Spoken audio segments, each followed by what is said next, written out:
বিসমিল্লাহির রহমানির রহিম। মামার দেয়া উপহার ভাগ্নির হাতে। এত ঝাল। গোসল করাইতে হইব, কালকেও গোসল করাই নাই। তো আদর কোথায় রাখবা তুমি? একটা গোডাউন কিনতে হইব আদর রাখার জন্য। আলমারিতে এই ছোটখাটো গুড়াগাড়ি কাপড় কিন্তু খুঁজে পাওয়া যাবে না। তো এখন সময় হচ্ছে সকাল প্রায় 9টা। তো মিশারির আব্বু রেডি হয়ে ওনার ছেলে মেয়েকে আদর সোহাগ করে এখন অফিসে যাচ্ছে। আসবা কয়টায়? 3:30 ইনশাল্লাহ। 3:30টায় আসলো। সারাদিন মনে করেন কাজকর্ম করলো, ওনার মন পড়ে থাকবো ঘরে যে মেয়েটাই জানি কি করে, ছেলেটাই জানি কি করে। যাও বাবাকে কি দিয়ে আসো। আসো।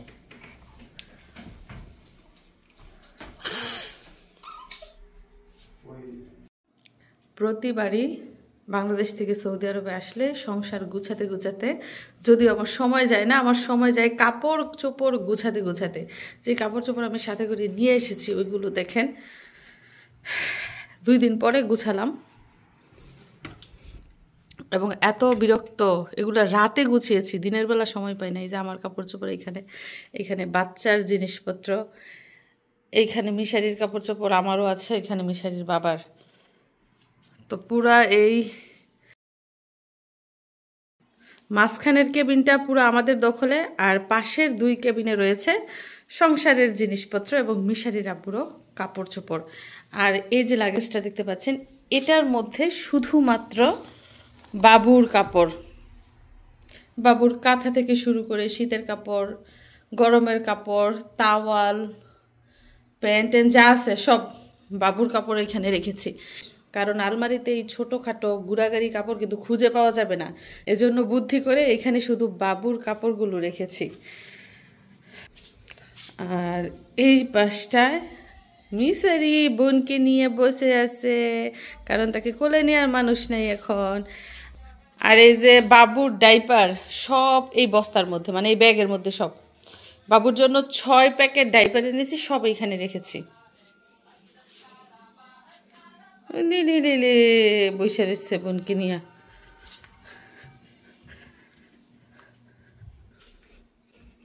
এই যে আমার চিরুনি আনা হয়ে গেছে, কালকে চিরুনির খোঁটা দেওয়ার পর দৌড়াই গিয়ে চিরুনি নিয়ে আসছে।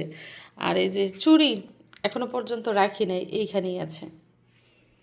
কি করবো বলেন, সংসারের কাজকর্ম করে 2টা বাচ্চা সামলাইয়া, হ্যাঁ, রান্না বান্না কইরা আবার একটু একটু ভিডিও এডিটিং করি। আমি দিনের বেলা সময় পাই না, যা কাজ করি একটু রাতে, মানে রাতে ঘুমানোর আগে একটু একটু করি, তাও বাবুর কান্নাকাটি আল্লাহ।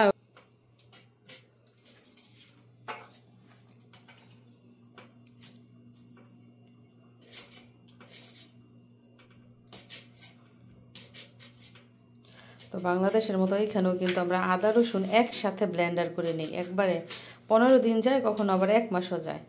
তো আমরা এসে দেখি আদা রসুন অল্প একটু আছে, তো আবার কালকে আনছে আদা রসুন, ভাবলাম যে ব্লেন্ডার করে রাখি। তো এই যে দেখেন এদিক দিয়ে আদা রসুন বাছাবাছির কাজ শেষ। তো আমি যেহেতু বাবু নিয়ে সব কাজ একসাথে করতে পারি না, তো মিথিলাকে বলছিলাম যে আদা রসুনগুলো বেছে নাও। তো রসুন বাছছে, দেখা যাচ্ছে খোসা রয়ে গেছে, তো এগুলো ভালো করে ধুইতে হইব, নয়তো এই যে খোসা সহ কিন্তু ব্লেন্ডার হবে না, সাবা সাবা থেকে যাবে। তো এগুলো এখন পানিতে ভিজিয়ে রাখি, বিশেষ করে এটা পানিতে ভিজিয়ে রাখি, তারপর ডলা দিলে কিন্তু এই খোসা একদম উঠে যাবে।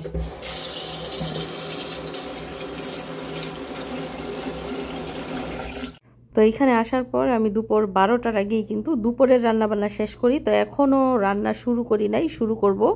দেখি আজকে কি রান্না করা যায়। তো সবজি রান্না করব না মাংস রান্না করব বুঝতে পারছি না। তো মাছ ভিজিয়ে নিব, আর মাংস ভিজতে কিন্তু সময় লাগবে। গরুর মাংস রান্না করলে 2 দিন পর্যন্ত খাওয়া যাবে। আর আমি যেহেতু বাংলাদেশ থেকে বেশ কিছু মাছ মাংস নিয়ে এসেছি, তো আগামী বেশ কয়েকদিন আমাদের কিন্তু মাছ মাংস কিনতে হবে না, শুধু সবজি এবং হাবিজাবি এটা সেটা কিনলেই হবে। আর বিদেশ বাড়ি সব কিছুরই অনেক দাম। আবার বাবু যেহেতু কিছুক্ষণ পর পর ঘুম থেকে উঠে যায়, আর ওই যে মিশারি, ওরও কিন্তু আমাকে পড়াইতে হয়। এই যে দেখেন ব্যাগ দিয়ে রাখছি, খাতা কলম বের করছি যে বাবা একটু তুমি পড়তে থাকো, আমি আসতেছি। সে ধরেই নেই, মানে যতক্ষণ না পর্যন্ত আমি নিজে বের কইরা দিব ততক্ষণও ধরবেই না। আর এই যে আমার মেয়েটা ঘুমাইতেছে, এ ফাঁকে আমি কাজগুলো কইরা নিই। বাবা, এই যে বাবা, শব্দ যে করতেছ তোমার বোন কিন্তু উঠা যাবে, পরে কিন্তু তোমার কোলে নিয়ে বসে থাকতে হবে, বলে দিলাম। তাহলে শব্দ করো না, আসো পড়াই। তো চলেন দেখি আজকে কি কি রান্না করলাম আর ভাতের কি খবর। ও রে, মাত্র ভাত বসাই রেখে আমি ঘরে গেছি, আইসা দেখি ভাতের বলক এসে গেছে, তো জালটা একটু কমাই দিই। আর এইখানে কি রান্না করছি দেখেন, দেখছেন? এখানে রান্না করছি গরুর মাংস, দেশি গরুর মাংস। এত মজা খেতে, আমি এক টুকরা খেয়েছি টেস্ট করার জন্য। আর এইখানে রান্না করেছি দেশি কই মাছ দিয়ে ডালের বড়ি, যেটা কিনা আপনারা প্রতিনিয়তই আমার ভিডিওতে দেখেন, কারণ এই ডালের বড়িটা আমরা খুবই পছন্দ করি এবং বিদেশেও আনা হয়েছে। তাছাড়া এই যে এখানে দেখেন ডালও রয়ে গেছে কালকের। তো আজকে ভাত রান্না করেছি, গরুর মাংস আর ডালের বড়ি রান্না করেছি। মামি রে দেখে উঠা গেছে, গোসল করাইতে হইব, কালকেও গোসল করাই নেই। মামি শুধু কিছুক্ষণ পর পর চুপি দিতেছে, উঠছে নি ঘুম থেকে, উঠছে নি, আর এখন এলা সত্যিই উঠে গেছে।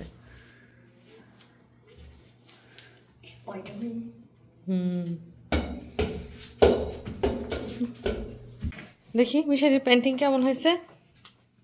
সে নীলতিমি মাছ আঁকতেছে, একদম সাগরের পানির মধ্যে মাছটা লাফ দিতেছে, কিন্তু সাগরের রং আর মাছের রং একদম একাকার হয়ে গেছে। আরেকটা জিনিস আপনাদেরকে জানিয়ে রাখি, সেটা হচ্ছে কেউ যদি হাতে করে রং পেন্সিল আনতে চান তাহলে কিন্তু আনবেন না, বুকিংয়ে দিয়ে আনবেন। তো আমি যেহেতু মিশারির স্কুল ব্যাগে করে বই এবং রং পেন্সিল নিয়েছিলাম, তো স্ক্যানিং করার সময় কিন্তু রং পেন্সিল উঠেছিল। তারা ভাবছে কি এটা বুঝি বন্দুকের গুলি, তারা এটা রেখে দিতে চাইছিল, বলতেছে যে এই রং পেন্সিল আনা কিন্তু নিষিদ্ধ, আর কখনোই আনবেন না। তো আপনারাও অবশ্যই বিদেশ যাতায়াতের ক্ষেত্রে রং পেন্সিল হাতে নেবেন না, বুকিংয়ে দিয়ে আনবেন।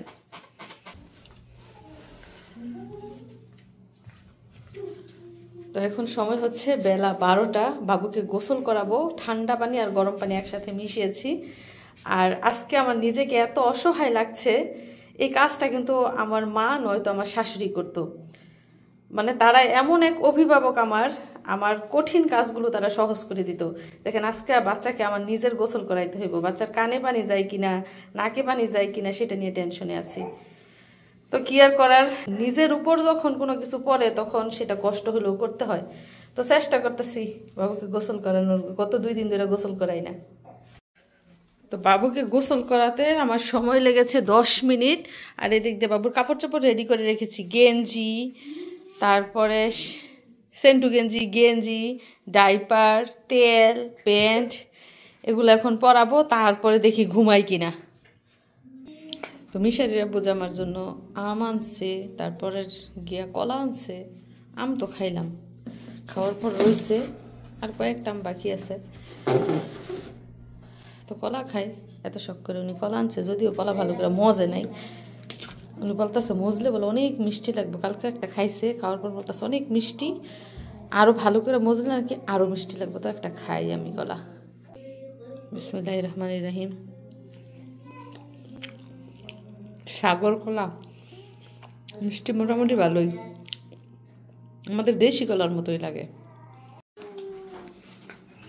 তো মিশারি আর মিশরাতের মামা উপহার এনেছে মিশরাতের জন্য। মিশারিকে তো এই পর্যন্ত বহুত উপহার দিয়েছে, এখন ছোটটাকে দিবে। মামার দেয়া প্রথম উপহার বলে মামি কয়ে দিতেছে।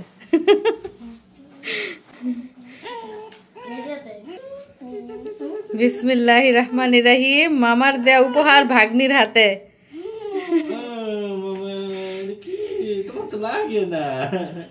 বড় হয়ে গেছে একটু, বুড়ি লাগবে না, দেখো এটা বড় তুলে কিনবো, তুমি দেখো লাগে না, হালকা লাগে, হালকা অনেক বড়। তো মিশারি তার মামি আর মামাই গিয়ে পছন্দ করে নিয়ে আসছে আংটি। আমরা দেখি আংটিটা কেমন সুন্দর, একদম কিউট, মিশরাতের মতো স্কয়ার 4 কোণার আংটি, 22 ক্যারেট, 22 ক্যারেট গোল্ডের আংটি। এবং এখন কিন্তু স্বর্ণের বাজার অনেক চড়া, অনেক দাম। মামাই তোমাকে দামি উপহার দিছে।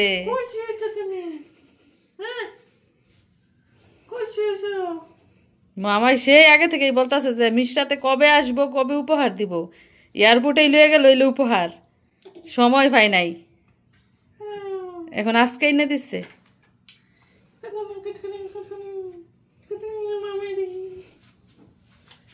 ও এখন কিছু বোঝে না, কেরা কি দিতেছে কিচ্ছু জানে না, বোঝে না। বড় পিনবা বড় চালাইতেছে আর বাইরে যে দেখতেছে, ইস মিশারির সাথে তার কত খাতির। ভাই কই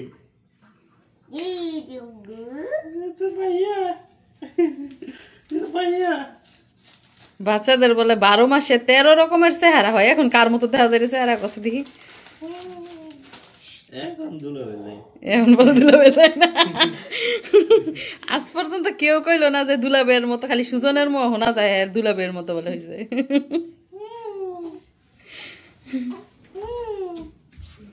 দুলাবের আদরের জন্য দুলাবের মতো দেখা যায়।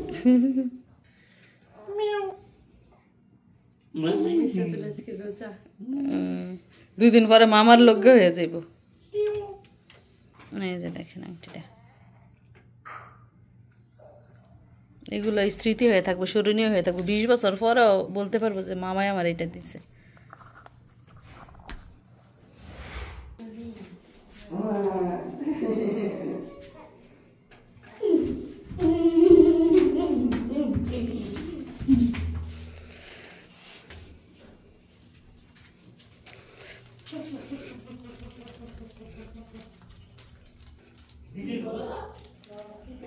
এদিক দিয়ে মিশারির বাবা উজু করে আসছে, নামাজ পড়বো। কোন ওক্তের নামাজ পড়বো? মাগরিবের না আসরের? মাগরিবের। এই যে জায়নামাজ রেডি, আমাদের ঘরে 2টা জায়নামাজ, একটা আমার, একটা হচ্ছে মিশারির আব্বুর। এই দেখো আংটি দিছে সুজানা।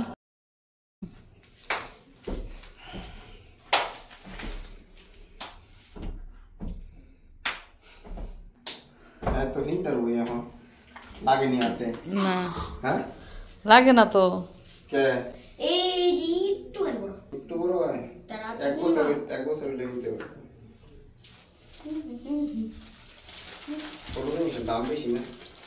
আংটি হচ্ছে বেশি দাম, কারণ এটা ওজন করে বেচে না, আংটি সবসময় পিস হিসেবে বিক্রি করে।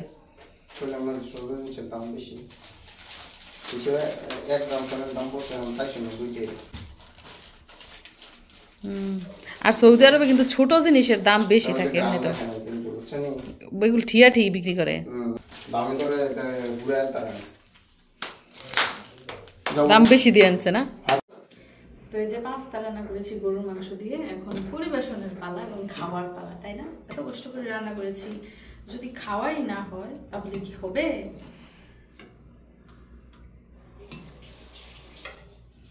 আস্ত ডিম দিয়েছি। সবাই পাস্তা পছন্দ করে, আমাদের ফ্যামিলির সবাই।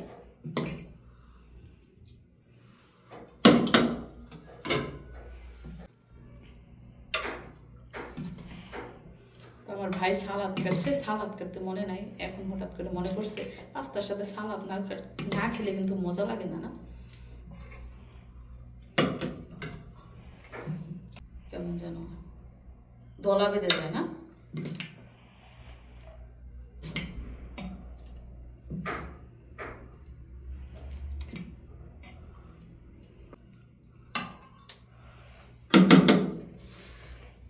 শুধু রান্না করবো আর পরিবেশন করবো, নিজে একটু খাবো না, একটু খেয়ে দেখি কেমন লাগে। বিসমিল্লাহ।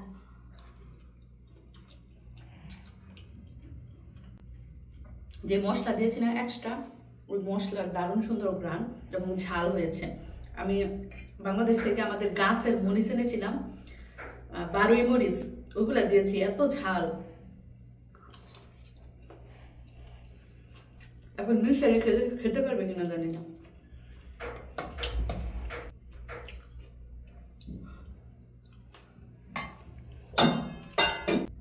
যাই হোক, এমনিতে ঝাল, আবারও রয়েছে নাগামরিচ, যে খায় খাবে। আর আপনাদেরকে আরেকটা জিনিস দেখাই, সেটা হচ্ছে দেখেন বড়ি।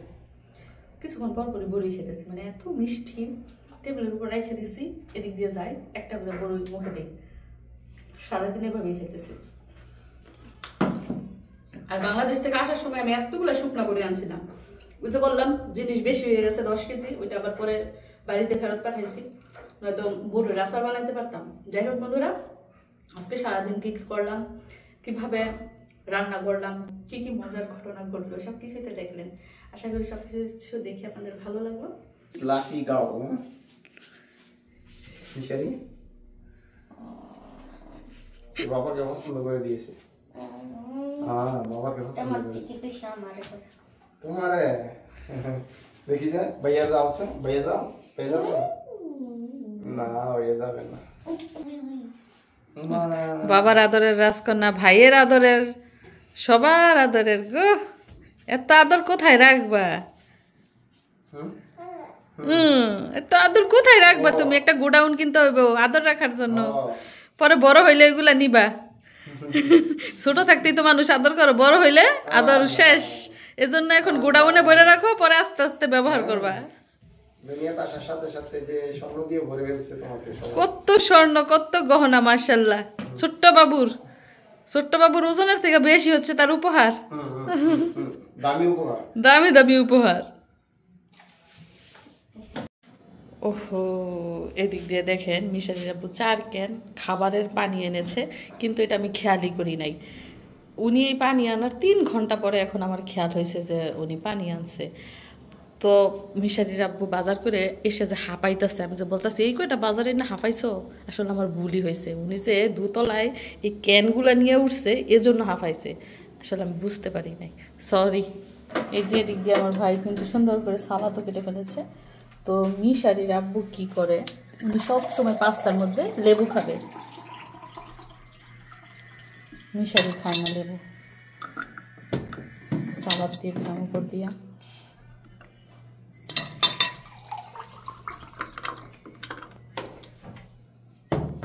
আব্বু জান, তোমার জন্য পাস্তা রেডি, খাবে না? এইখানে কেন, সবার সাথে বসে খাও। যাও সবার সাথে বসো গিয়া, মজা লাগবে একসাথে সবাই খেলে।